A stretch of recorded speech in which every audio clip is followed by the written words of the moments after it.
Hello, everybody. I think we've probably got everybody on that we're going to get on. Can you all hear me okay? You should try and get everybody talking just for a second or two. I can see a list of names, so do you want me to start at the top just to get the intros? So Abby, if you want to go first. Hi, yeah. So I'm Abby, I'm Performance Marketing Lead at Read Online. I've only been here a week, so obviously learning a very quick pace in a very strange circumstance. But yeah, looking forward to hearing all about this. Okay, brilliant. Nice to meet you. And then Agnes.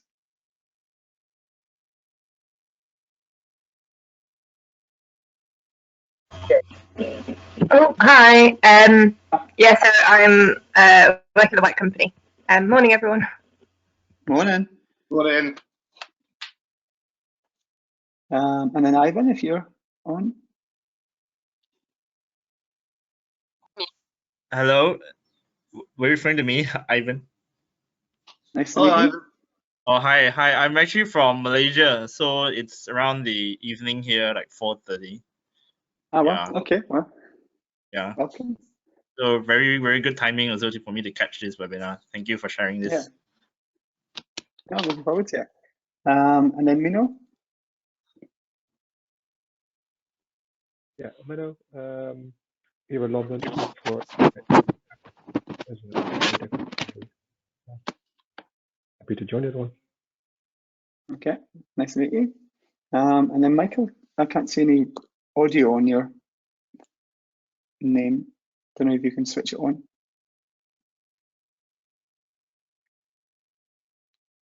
Fine.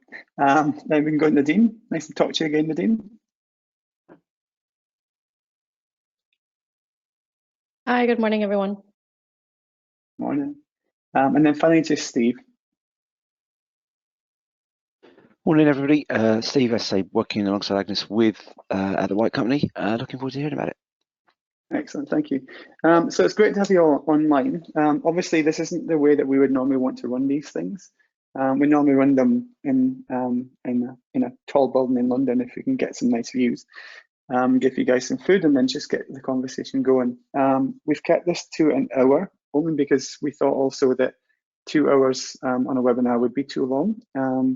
But if possible, I'd love to get the conversation going. We've got some discussion points that I'm gonna just kind of fire out to you guys, and you can give me your thoughts or any feedback you want for those discussion points.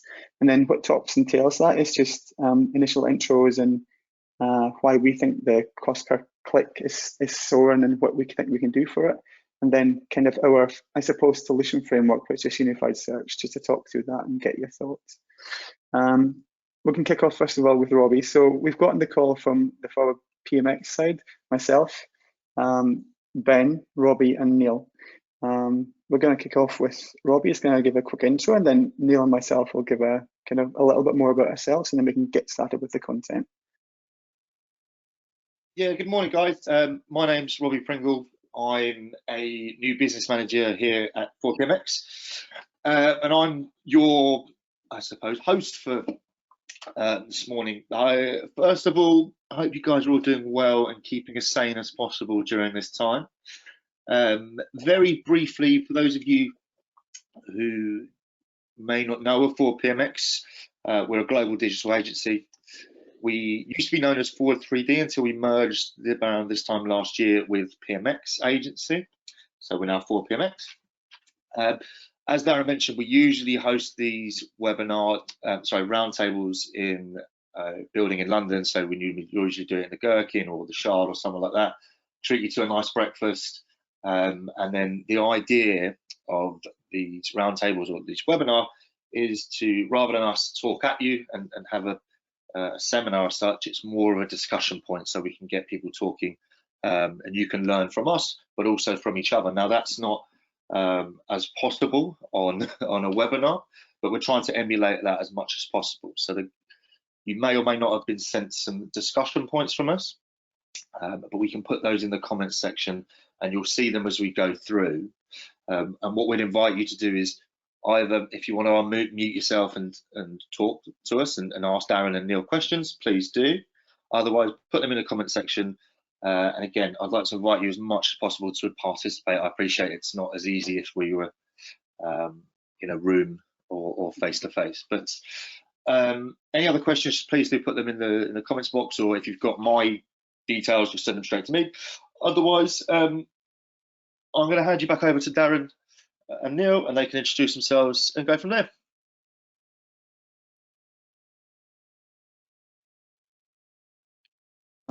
Sorry, I was on mute there. As I said before, my name's Darren Fullerson. I'm the head of organic search, affiliates and content and design over at Forward PMX. I've been with Forward PMX for nearly 6 years, I think for over 6 years now. But I've been working in the industry for about 18 years. Started off as a kind of web dev, computer programmer type person. Realized that I couldn't just sit and do that all my life because it was just too boring. So SEO was a really good mix of all those skills, and also some good client interactions and a little bit more creative. You can see in the screen I've worked with some big brands. I've been at iProspect, Carver, Visium, PhD, and now at Forward PMX. Kind of worked across the industry and across a whole lot of different types of clients, either locally or European based, or then just more recently at Forward, it's a lot of global clients. So multi-language, multi-market, nuanced, a lot of complication in there. And then we've got Neil. We can hand over to Neil. Morning, everybody. So I'm Neil Morse. I'm head of service integration at Forward PMX. I've been with the company for around 8 years now, but I don't have a list as impressive as Darren's in terms of agencies I've worked at before. Similar in terms of client experience, my background's mostly been within paid search and paid media backgrounds across all of the relevant verticals, markets that you can imagine. It's good to meet you all. Okay, so I think first of all, I just want to kind of maybe try a really quick discussion point just before we kick off with the main content. I thought I suppose starting again from the list. So Abby, if we can start with you just really quickly. I know that you're really new in this role, but have you seen much? What's your thoughts on the paid environment as it stands at the moment, and the fact that cost seems to be soaring, and it seems to be there's not much we can do about it? Have you got any thoughts on that at all?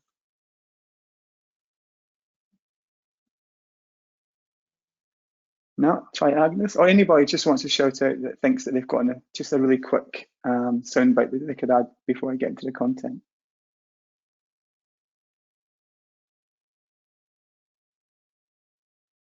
Okay. Sorry, what was the question again? So it's just really if you noticed any rising cost per click, CPCs, inflations at all in the business that you're working within? Oh, that's interesting. I'm assuming it would. I'm particularly working in-house for a company. I was in an agency, but I recently moved to an in-house company, so we haven't done much cost per click. But I'm assuming since there's more internet traffic now, so it'd be a good avenue to explore. Hence why I'm joining this webinar. But okay, yeah, but I'm assuming that it would be more expensive now.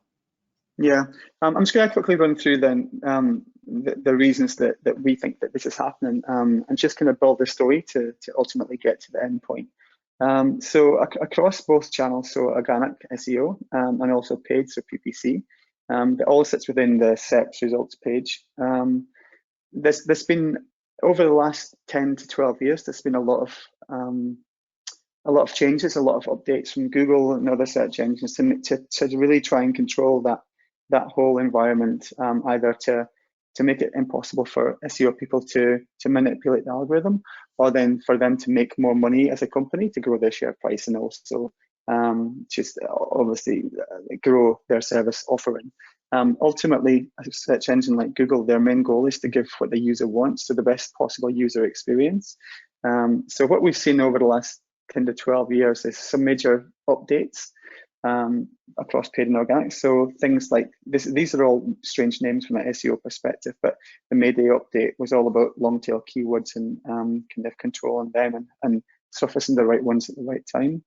The Panda update was about content. Penguin was all about links. Around kind of in between 2012, 2011, Google stopped giving keywords level data to within its analytics platform, so we could no longer see what keywords were driving traffic from an organic perspective. Also, other important things from a PPC perspective, around 2016, Google added another paid search ad in the Google search results page, the 4-pack update. There's a big push on similar audiences. There was a lot more extensions added to the paid search. Around 2018, we saw a massive growth in mobile that's continuing on. It had been talked about for a long time, but it was really showing strength at that point. Obviously, a growth in shopping ads. They'd been around for a while, but they were growing in popularity. Kind of cut to 2019, there was the BERT update just quite recently. I think it was December. That was all about natural language processing and making sure that Google can understand long pieces of text to then apply its algorithm to that to ultimately affect rankings. There's been a big push for artificial intelligence in the paid realm, so taking a lot of the thinking away from the paid search executive and paid search analysts, so they have a little bit less control, but they can still focus more on strategy. And then just looking more kind of, I suppose, into 2019 and what's happening now is things that we need to look at is making sure that we optimize the pages that the traffic is landing on to get the most out of every single visitor that lands on that page. Searches are looking to be maxing out. You can't always get growth if there's no more searches. And then there's going to be a big rise in technical PPC. So an awful lot of things that we've been doing in the SEO world, PPC people have got to start thinking about that now. So just a really quick going over. And then I think also what's important to note is that there's been a huge change and a huge addition of all the things that Google adds to its search results page. So what's scrolling through here is all the different elements that can possibly be shown within a Google search results page. As you can see, there's an awful lot of them. They won't always be triggered. If the content doesn't make sense for a particular feature to be triggered, it won't be triggered. But if the content, if you would want that feature to be triggered, there's things that you need to do within your content, within the website, to make sure that those things can be triggered, and you can take advantage of the additional real estate that can be gained, or the additional clicks that you can get from that. You can see also that the search layout has changed massively. So this is a desktop view of the Google search results page. We call it SERPs. So you can see there's a big chunk of paid at the top. Then you've got various different types of features and listings that might appear. Paid is really prominent. You've got some organic ones, not as many as there's still a lot of organic, but they tend to be further down the page. That's kind of peppered through it with different features. So it might be the local pack, different types of things like image banks. There's just so many little things, as I talked about previously on the previous slide, that could potentially be here. And then what tends to show up is the knowledge graph on the right hand side. That's primarily an organic thing, but it also can be manipulated through different websites like Wikipedia. There's a similar story with the paid. So with the mobile. So you can see here that there's again a big chunk of paid at the top. You scroll down the page, you see a feature, some organic listings, a feature type thing, another organic listing, and 2 more features. So it just really shows the prominence of paid within a page. So in terms of why we think this a problem, maybe I'll ask if there's any questions actually before I move on.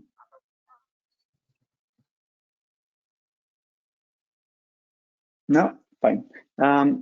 So in terms of what we think the problem is and what we think is happening here, we can just quickly talk through that. So I'm going to hand over to Neil. He can talk through the problem of the raising CPCs from his perspective and what we think is going on. Okay, so in terms of rising CPCs, this is something that a lot of clients across multiple verticals have come to us to ask questions about. So what are some of the reasons for that? I'm going to take you through now. So in terms of the switch to mobile, there's fewer visible mobile ad slots at the top of the search results page, which kind of forces competition for visibility within the mobile space. The higher the increase in mobile traffic, the more pressure comes on those slots. On the whole ad units are bigger than they used to be. So we mentioned in Darren's intro a lot of additional functionality that goes into ads, different updates that come in. There's a lot more variability, but it means that the units themselves are actually much larger, which again puts pressure on viewability. We've had Google Shopping increasing in volume over the last couple of years significantly within retail, starting to infringe on the space available. It's an additional ad slot, but in terms of viewability for ads themselves, it puts additional pressure on where people can see.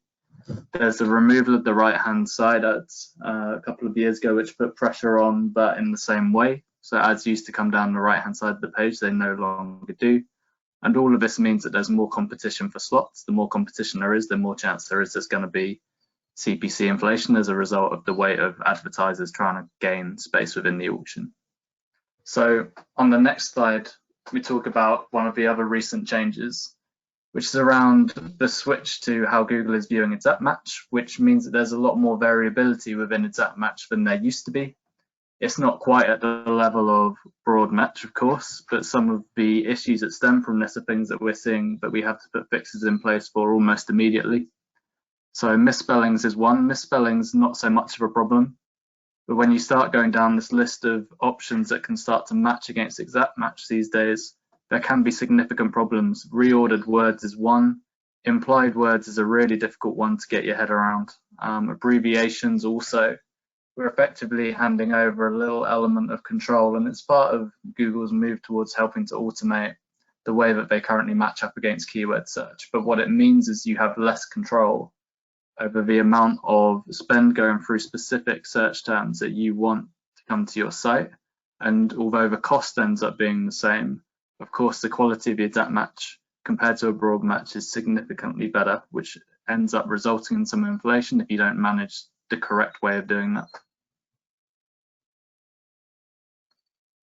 And then the next change, so this was around enhanced CPC limit. So last year, eCPC changed. eCPC is a bid strategy that can run within Google Ads, but is kind of helped to demonstrate a little of the problem. So there used to be a limit within eCPC where there was a cap on the amount that Google would be able to adjust. This was removed last year, which meant that in theory, bid adjustments could go up as much as Google felt was sensible to be able to push visibility within that auction on the basis that it was going to achieve a conversion. The problem with that is that eCPC is kind of looking to maintain a cost per conversion. So although in theory, if you're paying an inflated cost, you're kind of happy for that inflated cost so long as the conversion comes in at the same cost. So your CPA remains the same. I think we're all kind of on the same page with that. The problem is that within bid strategies, and this isn't specific to eCPC, but across bid strategies as a whole, there are certain features that you can opt into. So for eCPC, part of the problem was mobile adjustments. So if you knew that you had a poor mobile performing landing page, you wouldn't have the option to layer bid adjustments against your mobile traffic while still using an eCPC approach, which would mean that the strategy would be aiming for the same CPA across desktop and mobile without factoring in the fact that your mobile performance would likely be worse. And on the next slide, we'll see probably one of the biggest questions that we get asked, particularly from our retail partners, is around how do we look at the impact of wholesale weight within the auction. So this is partners who are reselling stock, but brands are selling on their own sites. I've put this graph in here for a little context on Google Ads search revenue. So search revenue in 2019 grew around 15% over the year before. In total, if you split out Google search and YouTube, you have search coming in at around 98 billion in terms of revenue for Google. The market, therefore, is continuing to grow and is continuing to grow at a rate, but because it's so effective, more and more people are putting more and more money into Google Ads, which therefore leads to additional weight within the auction, which leads to increased pressure on CPCs. So some of the things that we've been looking at are on the next couple of slides. We have a differentiation that Google won't make, which is that brands and resellers are effectively given exactly the same options, the same ads, the same keywords, the same interface to bid on. the only ruling that they have is that the authentic product must be for sale on site. If it's on site, then it's eligible to enter the auction, and that's a really important distinction to make. When we talk about wholesale partners and resellers, there's a kind of a view within the world of search that there should be some level of control that brands can have over that space. The reality is that it's Google space that they're operating, and there won't be a differentiation between brands and resellers, for the reason that as far as Google are concerned, it's just a platform for viewability of the product. So a couple of things that people have tried to do, and we've seen this probably ever since I started working in search. I asked questions around what can we do as brands to try and control how this wholesaler cost impacts us and impacts our CPC and ultimately impacts our bottom line. I've got some suggested do's and don'ts for you based on my experience of working around this area. I think it's very easy to feel like we should have more control than we do. And to some degree, enforcing and trying to gain control over this is something that I think brands spend a lot of time and money trying to do, probably more than the benefit that you actually get by achieving it. So in terms of some don'ts, there's a lot of talk around agreeing on certain keywords or markets that people should bid on or not bid on, agreeing limits on what those bids could be to try and maintain positional share. In terms of appropriate ad copy, there's quite a lot of rulings around what brands will and won't allow when their brand name is included. Potential of stripping back particular products to particular retailers to make them available for different parts of Google, and agreeing on discount cadences. So if you're talking about the sale periods, what percentage discounts might be allowed for certain products at certain times of the year, and try and gain some level of control over that.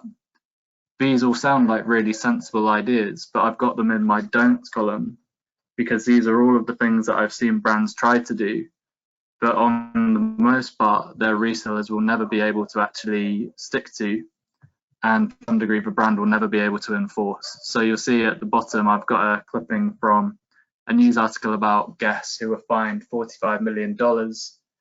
I think it was late last year, a year before, 2018. For effectively trying to block their resellers from entering the auction in specific areas. It was one of a couple of different things that they ended up getting this fine for, but part of the reason they got the fine was by having very specific limits on what people could and couldn't do around the search space. So something to be very, very wary of. In terms of the do's column, something I recommend for everybody, and something that we'll go into a bit more depth on, is how to track wholesaler impact on cost. So one of the things that you want to be doing is looking at your auction space, looking at who's appearing, tracking who's appearing against terms that you see as being valuable to your business. Track where your wholesaler and partners are and where your competitors might be, and try and work out what you think a reasonable rate of inflation for that should or shouldn't be. Remembering that partner revenue, as long as they're selling your brand, is still revenue to your business. So when you flip out of the amount that brands actually manage to sell through wholesale or direct, work out what the actual cost impact is to you from a marketing perspective, and then reverse that onto what your actual revenue is being achieved. That ROI is really important in determining what you think you should or shouldn't be doing with partners in this space.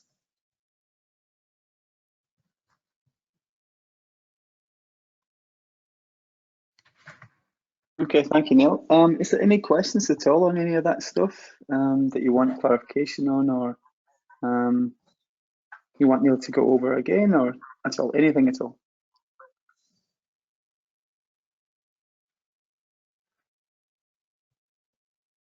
I see we had a couple of more joiners. I see Rudy's on the line. Hey, Rudy. And then Chris also. So I think what we're going to do is we're going to try and get this discussion going. I don't know how possible this is going to be. As I said before, we much rather have done this in a roundtable setup, but I think it's obviously impossible at this current time. But we've got a couple of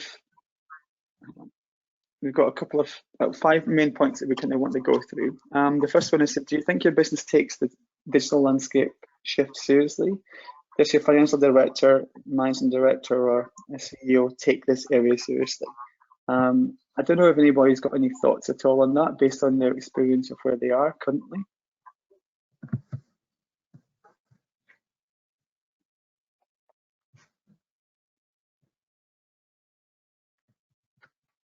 No, because I think what I see quite a lot, and I'm sure that Neil can jump in here also, is that we quite often go and see clients, and although our day-to-day contact is definitely bought into what we do, they want to see improvements. They're quite hamstrung with ultimately what can be achieved from their channel if digital isn't being taken seriously. So I think it's just a good thing to make sure that we can build the right story to make the FDs and CEOs to see that properly.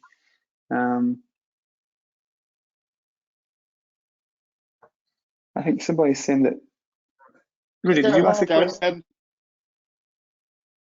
Rudy, feel free to unmute your microphone and ask Darren or the other question. We've got it in front of us here. Hello. Hello. Darren. Oh. Is someone trying to talk? Hello. Should I say something? Yeah.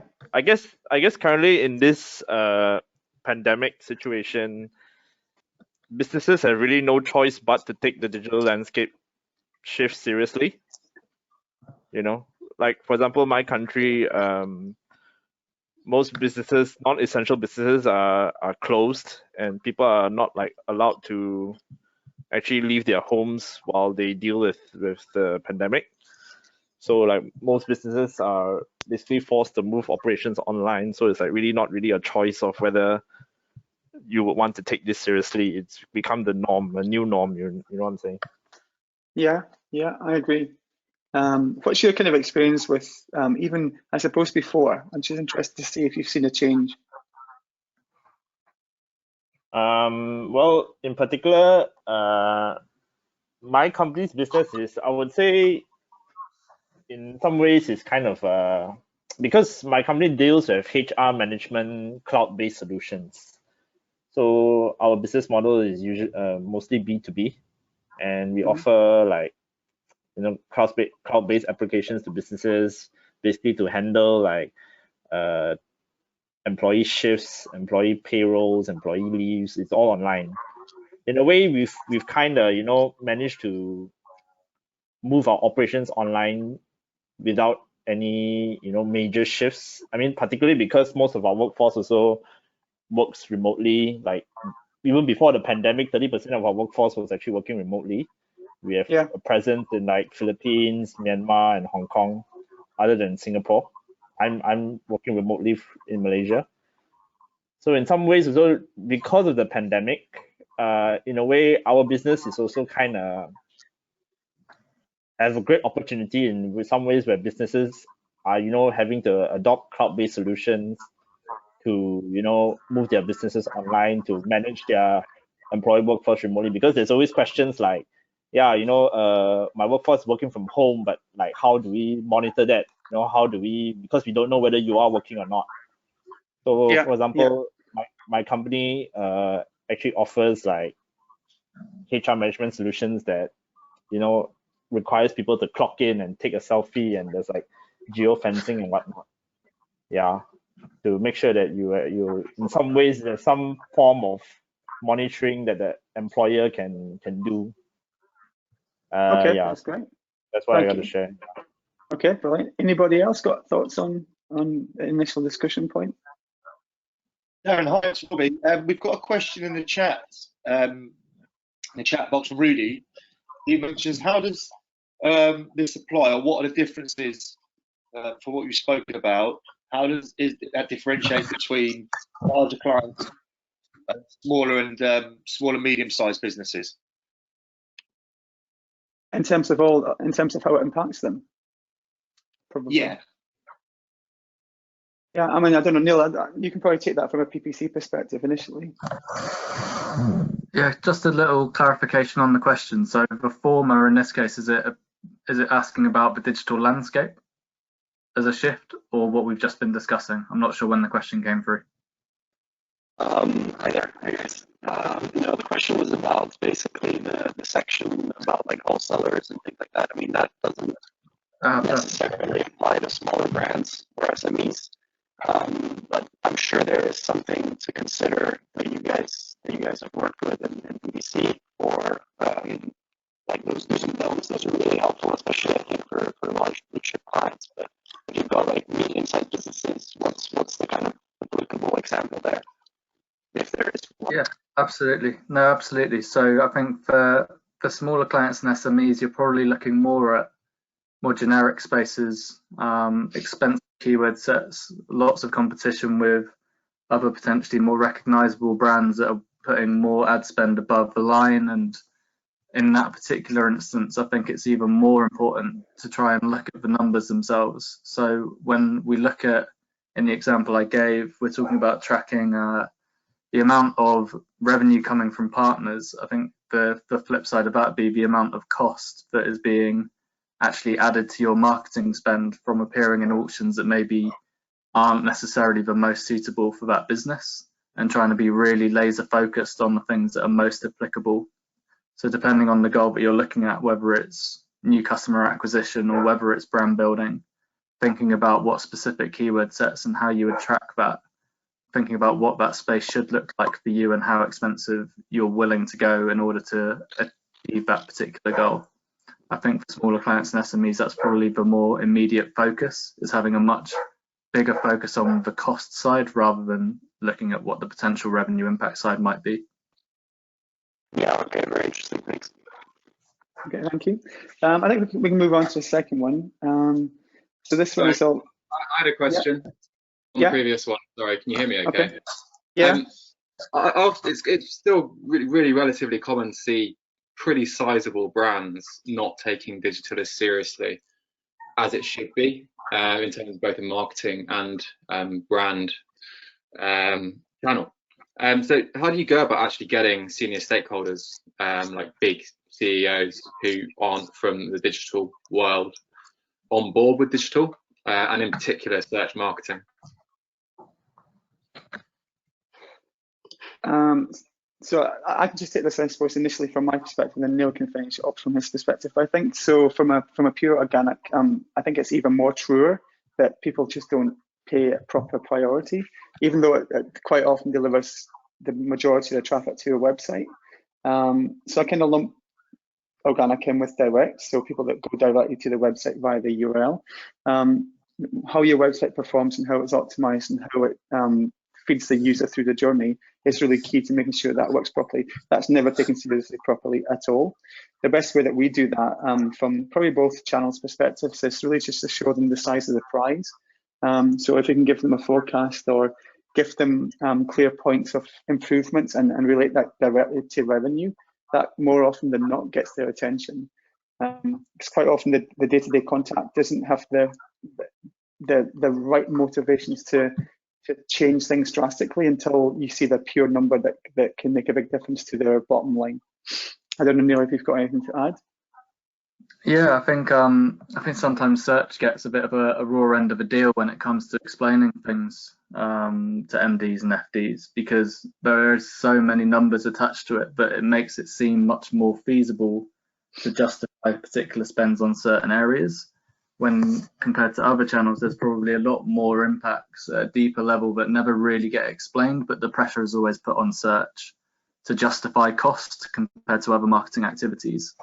So I think one thing you can always go back to those layers with is a little more justification and context around the broader marketing mix and how search is a bigger part of that than necessarily looking at it as a specific channel. Yeah, I think just really quickly to add to that, it's quite often we come up against brand budgets. So brand budgets, like for offline activities, seem to be uncapped. There's always millions of pounds pushed towards that.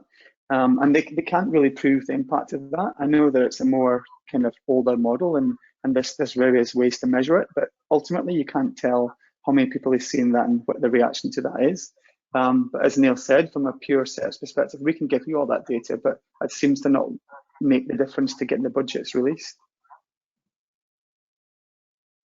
Thank you. Okay, so discussion point two, have you seen a shift in how you operate as a business? Do you rely on paid channels more?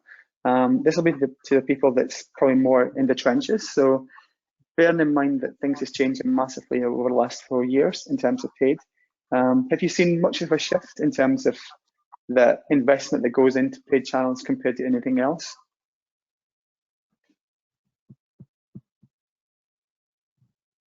Anybody got any thoughts on that?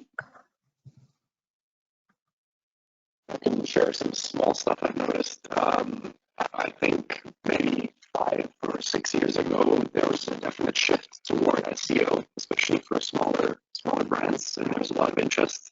And then recently, I think a lot of startups, just to fit their kind of growing or high growth business models, are shifting more to paid, because it's more instantaneous. They see results right away, and they can test their business models. They can do things like that, and I think that was a shift that was happening. But I think with this coronavirus situation, it probably might be just the budgets might go back the other way. But that's just something I've seen on the surface from a few startups here and there. Yeah, I agree. I think that it was. I'm sorry. Yeah. I'm sorry. Is it just me? Because the previous speaker, I can't really hear him clearly. There was a lot of static. It's a bad line, but I heard what he said. He said like 4 or 5 years ago there was a shift more towards, there was kind of a more buoyancy around organic. But I think what he said, in like as I stated, over the last 4 or 5 years, things has also kind of pushed more and more towards paid, especially in the startup area, because people can get results faster. But I think, so my kind of feedback to that point is that he's completely right. That is exactly what is going on, because it's easier for people to see and to drive results. What we see kind of to add the complexity to that is the fact that CPCs are just increasing, and if people continue to invest, the competition is always going to be growing within the search results page. But we need to find cleverer ways to take the pressure off the budgets, because a lot of our clients, like big global conglomerates, like huge clients, have said to me and probably to Neil, they can't continue to invest the way that they're investing in paid, because they're paying for a whole lot more. They're paying a whole lot more budget, but they're not getting any more traffic or any more conversions. They're just paying to stay still, cannibalizing SEO or cannibalizing their own businesses if they've got multiple kind of areas that they work within. So that it's just really important that we put a proper focus on not just going for the quick wins and the day-to-day. We need to look into the future and make sure that we're trying to manipulate things in a way that's going to help them control that budget and invest the money that they save into more strategic areas. Darren, I'd add something from my clients. It's Rosie here. Hi. Hiya. I would say that 3 or 4 years ago, and in some cases still now, especially for the bigger clients, like you say, paid search has always tended to get grouped with paid social because it's a paid tactic, and some of the considerations can be the same. So, targeting, creative, customer journey. Whereas actually what's far more useful if you're talking about efficiency and a holistic view of the traffic you're getting on your site is to group paid search with organic search instead. So one of the things we want to do a lot more of is this combined SEM reporting, where you're looking at your paid and your organic together rather than just all of your paid channels together. The grouping is actually much more logical in the search context. Yeah, I completely agree. And that, I mean, ultimately that's kind of hopefully where we're going to get to. But I think it's just, you're right, that people don't view it as the same thing, even though it's clearly all on the same page. So it should be the easiest thing to see. But they're still very much siloed in terms of how they allocate budgets and how they control costs. I think I'm just quite conscious of time, just because I'm trying to kind of get through this, and I thought the discussion points might be slower, but we had some good questions. So just really quickly on what are your thoughts on organic search, and have you seen much of an impact on this channel within your businesses? Any thoughts? Not as effective anymore, as you said previously in your slides, that there are a lot of more advertisers now competing for space. So it's either you get paid, you pay, or you don't get seen. Yeah, I agree. Anybody else with thoughts on that?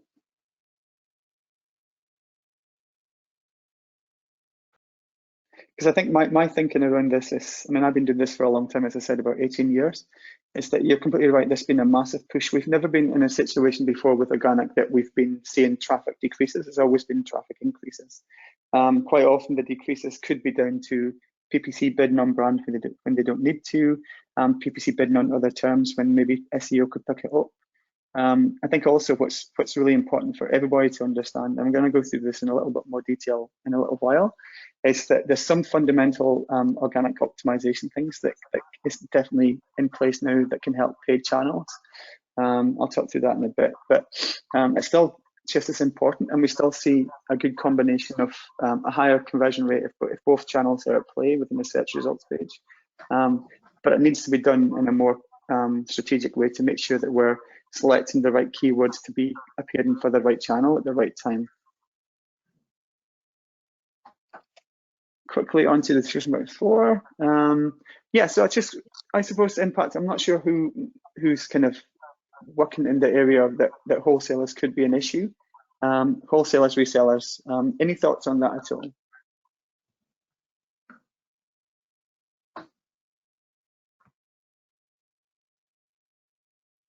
I know that Rosie, you've probably got some thoughts based on some of your clients that you've had previously, maybe Paul Smith or. Totally. I'd say from experience, the nervousness of the brand is that they have to historically, especially for bigger kind of heritage brands, it's really clear that they've prioritized the kind of wholesale discussion to them primarily means the bricks and mortar wholesale relationship, and the better the relationship you have for that, the stronger floor space you have guaranteed. So using someone like Chanel as an example, it's really priority number 1 for them that they have the most premium floor space in places like Harvey Nicks and Selfridges. And the awareness of how that can be different and where there are areas of efficiency online is really, really lacking. What I've found is that generally brand owners will want wholesalers to feel that they can bid on traffic, because the thinking is that they're getting sales from those searches. So for example, a search for Chanel No. 5 perfume is a really competitive keyword, and you'll have people like Boots and John Lewis and Debenhams there. But time and time again, in places when we've run studies of the actual revenue made for wholesaler sites, it's really, really rare that the revenue contribution is coming from those specific keywords. The vast majority of wholesaler revenue is made through email CRM or actual wholesale brand search, so people looking for Boots Chanel No. 5 or Debenhams Chanel No. 5. So the misconception is definitely there. The trouble is having the actual data through to the point of revenue being made from wholesalers. So that's something that it's just not in wholesalers' interest to provide that, because it's far more valuable for them to be able to drive traffic to their site through the search demand of Chanel products, and then be able to cross-sell any number of products and brands on their website. So the disconnect there is something that's a huge challenge, and I'd say the most valuable way into that is to leverage the relationships that brands own with their wholesalers. You know, the brand should be able to hold more power and should be able to have as much visibility as possible on how much value am I getting in terms of revenue from the competition I'm willing to enter with. Yeah, I agree completely. I think, and that's kind of to Neil's point earlier, it's how you manage that relationship and make the best of it. And I think that you're right in terms of data. It's just that we need to understand the complete story before you can make any proper strategic decisions. And that's just something that for the most part, again, a lot of our clients just don't have access to yet. We're all working towards it, but it still doesn't seem to be at all a normal thing, is to have pure access to data in one place to be able to compare against each other. I think I'm going to jump over discussion point 5 just because we're kind of pushed for time. I want to make sure that we kind of get to the I suppose the whole reason, and give you guys some kind of framework to work towards that's going to hopefully help you pull back and control this whole situation a little bit more. So Neil and I both quickly went through various aspects of both our channels. So Neil's been working primarily in paid, and I've been working primarily in organic.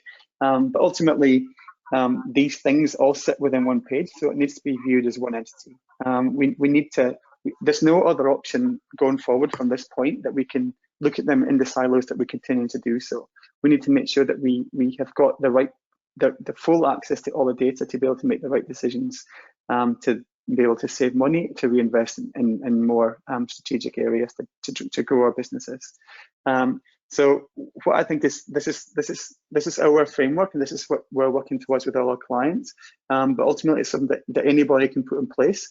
There's nothing amazingly complicated or amazingly revolutionary within this. It's just more of the full understanding of what needs to be in place to make sure that you can make that whole space work for you and your business. So we need to make sure that we look at website performance, technically, content, everything to do with that. We need to make sure that we've got complete reporting in place, so all channels feeding into one dashboard to give you the right answer. It doesn't have to be overly complicated. You just need to know what information you need to get to be able to drive the results and the growth that you need to get from your business.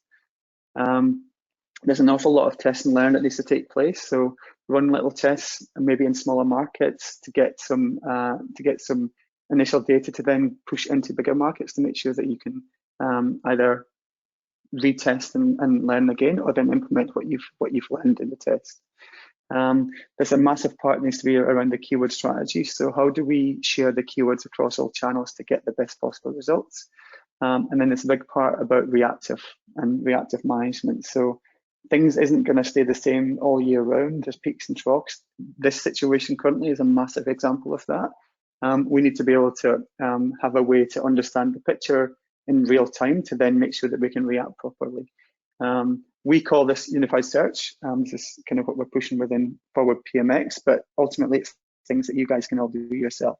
The reason that we kind of went back and forth with names is just to make sure that people understand that it needs to all be working together. So really quickly on website performance, the main things that I want to talk through is things like conversion rate optimization. So we need to make sure that we maximize the available traffic. We need to lower acquisition costs and increase revenue per visitors. Main steps for that would be kind of establishing the metrics, looking at the areas that we need to get the information from to then understand which ones we can affect and which ones we can change. We then need to look at the designs, so the layouts, the colors, the button sizes, the wordings, the call to actions, any consolidation of funnel journeys, all that stuff needs to be worked into it. And then we need to run tests. So I'd like to identify control pages to make sure that we understand what's working, what's not working, make sure we have access to all the data, make sure that we're getting enough traffic to that website to make statistical relevance, and then maybe drive some secondary tests if the initial one hasn't quite kind of given you the answer that you want. The next part would be ensuring that we understand the user and we build the website towards what they're expecting. How we do that is we need to make sure we know the customer, building personas, creating user stories, creating typical things they might do on the website to then make sure that the journeys are in place, prototype those journeys and then put them into a visual design, and then again test that to make sure that we're getting the results that we had hypothesized at the beginning.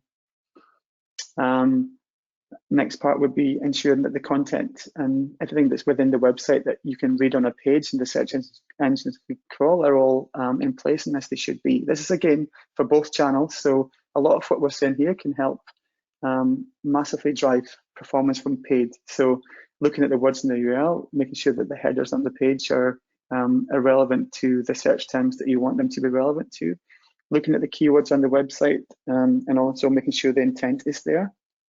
Content length, so the content length needs to be relevant to the content that you're displaying for that page. So for a product page for a handbag, for example, or a candle, it doesn't have to be a big lot of content, but maybe the blog content that explains how you've sent the ambience of a room can be a big piece of content. Google understands what should be long and what should be short. It's just making sure that you give the user and the potential customer the content that's relevant for the page that they're landing within. And also looking at other areas to add content around. So from between paid and organic, you'll have a proper view of the keywords that you should be optimizing and getting traffic for. So again, it's just making sure that you've got all of the content on the website to be able to drive that relevancy within that whole website, within the content that you should be listened for each user. And then lastly, looking at the technical optimization. So a massive thing, and I'm sure that you've all come across it, is the load speed and other technical optimizations. So we need to make sure that we optimize the website properly from a technical perspective, and what that means is looking at JavaScript, so making sure it's all minified and it should be fit for purpose. Again, looking at HTML and the structure, so making sure that the website isn't just built in a way that's got a whole lot of HTML that doesn't really serve any purpose, and even the structure of what appears first within the HTML code behind the scenes of a website is really important. Optimizing the images, so that can help drive paid image appearance now within Showcase ads and other types of features within paid search. And then also looking at the URL structure and keeping that as tight as possible, not having big long URLs. And then another, what we talked about, and I think Rosie mentioned and other people as reference, is making sure that we have a complete view on reporting. So what we can get from a proper cross-channel report is click-through rate across both channels. That can help us identify areas we may be losing out in clicks across both channels and optimize towards that. Looking at other insight points like tracking. So if we've run a test, we need to make sure that we understand what's going on with that test. Cross-channel reporting can help with that. We need to also make sure that we looking at identifying areas within SEO that maybe isn't ranking as well. The benefit for that would be to make sure that PPC is picking up the weight in terms of traffic until we can rev up SEO, so it can maybe do some tests to see if we can take that away from paid so that we can support it within organic. Looking at areas where there's maybe some negative ROAS within the PPC terms, seeing if we can push up SEO to then take that away, and rather as paying for that traffic, we can reinvest that money somewhere else within PPC.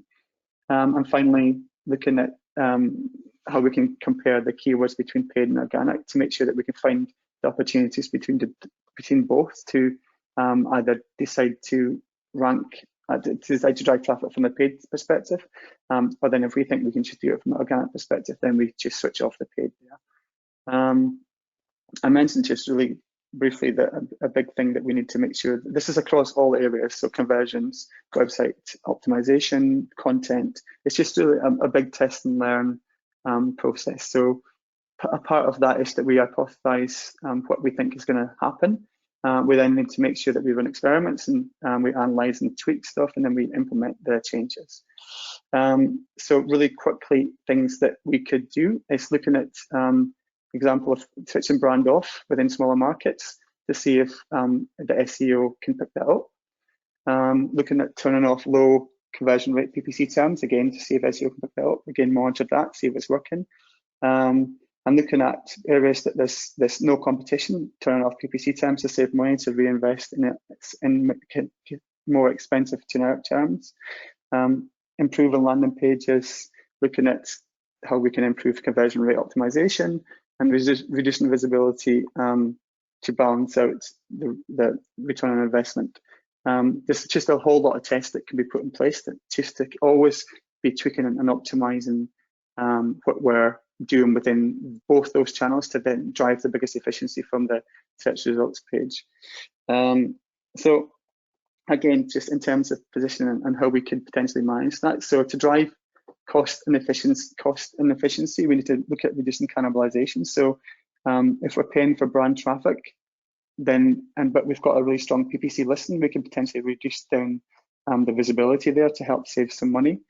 To drive channel efficiency, we need to make sure that we're managing wholesalers properly and effectively, to what Neil was talking about previously. To make sure that we're looking at kind of improving the cost, we need to look at improving the landing pages, optimize them from a content perspective, make sure they're loading fast enough, and then to make sure that we can drive in channel growth. Again, it's all about conversion rate optimization and improving the conversions of the people that land on those pages. And I mentioned just about the reactive management. This is really important. So we need to understand what's going on within the search results page the whole time to make sure that if we've turned off PPC listings for a particular term, but we need to understand when that term is going to get competition against it again to make sure that we can turn it back on again so we're not losing out on potential sales. So understand peaks and quiet times, understand when competition comes into the search and when they go, making sure we understand properly what the organic is doing, and also what is ranking. So what types of pages is ranking within organic? Maybe it's not a page that really can drive conversions, in which case we need to make sure that PPC is there. So that was everything. I kind of rushed it at the end. I don't know if there's any questions from anybody.